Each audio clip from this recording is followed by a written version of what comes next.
شب برات آنے والی ہے،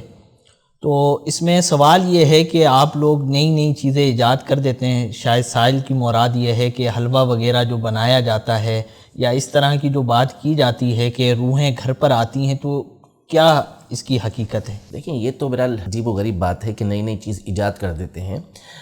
نئی بات وہ کہ جو شریعت مطہرہ کے خلاف ہو اس کو ایجاد کرنا تو ظاہر ہے یہ درست نہیں ہے، اور یہ تو اس کے بارے میں فرمایا کہ یہ بدعت ایسی ہے کہ جو جہنم کے اندر ہے، اور ایسا نیا کام کہ جو شریعت مطہرہ کے اصول کے موافق ہے، اس کی صحیح مسلم شریف کے اندر کی حدیث مبارکہ ہے جس میں نبی پاک صلی اللہ علیہ وسلم نے اجازت عطا فرمائی ہے کہ اسلام کے اندر نیا کام ایجاد کرنا بالکل درست ہے، لیکن ظاہر ہے کہ وہ شریعت مطہرہ کے عین موافق ہونا چاہیے۔ باقی رہا حلوہ بنانا، تو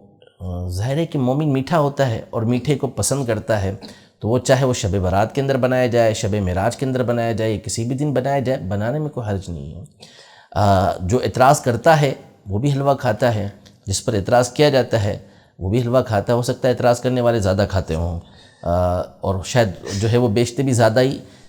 وہ لوگ ہوں کہ جو اعتراض کرتے ہیں۔ تو اعتراض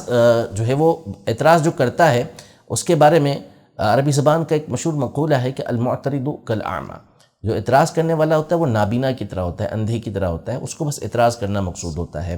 تو نبی پاک صلی اللہ تعالیٰ علیہ وسلم میٹھی چیز کو پسند کرتے تھے اور فرماتے تھے کہ مومن میٹھا ہوتا ہے اور میٹھے کو پسند کرتا ہے۔ تو میٹھا کبھی بھی بنایا جائے، کسی بھی دن آپ بنائیں، اچھی نیت کے ساتھ بنائیں گے، ثواب بھی ملے گا اس پہ اور کھانا بھی اس کا درست ہوگا۔ اب رہا شب برات کو بنانا، تو شب برات بھی ایک دن ہے، ایک رات ہے، اس میں آپ بناتے ہیں تو اس میں بھی کوئی حرج نہیں ہے۔ 15ویں شعبان کے دن میں بناتے ہیں تو اس میں بھی کوئی حرج نہیں ہے۔ ہاں، کوئی ناجائز کام اس میں آپ کر رہے ہیں، حرام مال کمایا ہوا ہے جس سے اس سے آپ بنا رہے ہیں، یا اس کے اندر کوئی حرام چیز استعمال کر رہے ہیں، تو وہ ایک الگ بات ہے، لیکن کوئی بھی ایسا نہیں کرتا۔ حلال طیب مال سے حلال طیب چیزیں بنائی جاتی ہیں، اور حلال طیب چیز کھانے کا قرآن مجید فرقان حمید کے اندر حکم موجود ہے۔ باقی یہ رہا کہ پہلوں نے نہیں کیا اب آپ کرتے ہیں، تو بہت ساری چیزیں ہیں۔ شادی میں مختلف قسم کے کھانے بنائے جاتے ہیں، پہلوں نے کبھی ایسے نہیں بنائے۔ سنت کی نیت سے شادی کرے، نکاح کرے اور اس کے اندر وہ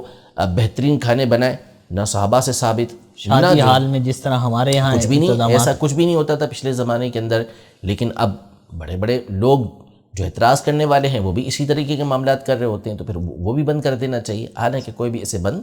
نہیں کرتا۔ تو اس سے دین کے اندر کسی طرح کا کوئی خلل نہیں ہے، یہ دین کے کسی بھی طرح خلاف نہیں ہے، تو لہذا اس طرح کا عمل کرنے میں کوئی حرج نہیں ہے۔ عام طور پہ قرآن پڑھا جاتا ہے، قرآنی آیات صورتیں پڑھی جاتی ہیں، فاتحہ پڑھا جاتا ہے، اور یہ بھی نبی پاک صلی اللہ تعالیٰ علیہ وسلم سے ثابت ہے کہ کھانا سامنے موجود تھا، آپ علیہ السلام نے حضرت جابر رضی اللہ عنہ کے گھر پر باقاعدہ پڑھا، اور اس میں آپ نے اپنا لعاب دہن تک ملایا، جس کی وجہ سے اس کھانے کے اندر برکت ہو گئی۔ تو نبی پاک صلی اللہ علیہ وسلم کا پڑھنا کیا تھا؟ ظاہر ہے کہ اللہ پاک کا نام ہی لیا ہوگا، قرآن کی آیتیں ہی پڑھی ہوں گی، یہ فاتحہ پڑھنے کا ثبوت موجود ہے۔ تو لہذا اگر 15ویں تاریخ کو، شعبان کی 15ویں شب کو یا 15ویں دن اگر کوئی حلوہ بناتا ہے، اس پر فاتحہ پڑھتا ہے، تو قرآن و سنت کی روح سے یہ بالکل جائز ہے، اس کا تقسیم کرنا بھی بالکل ٹھیک ہے۔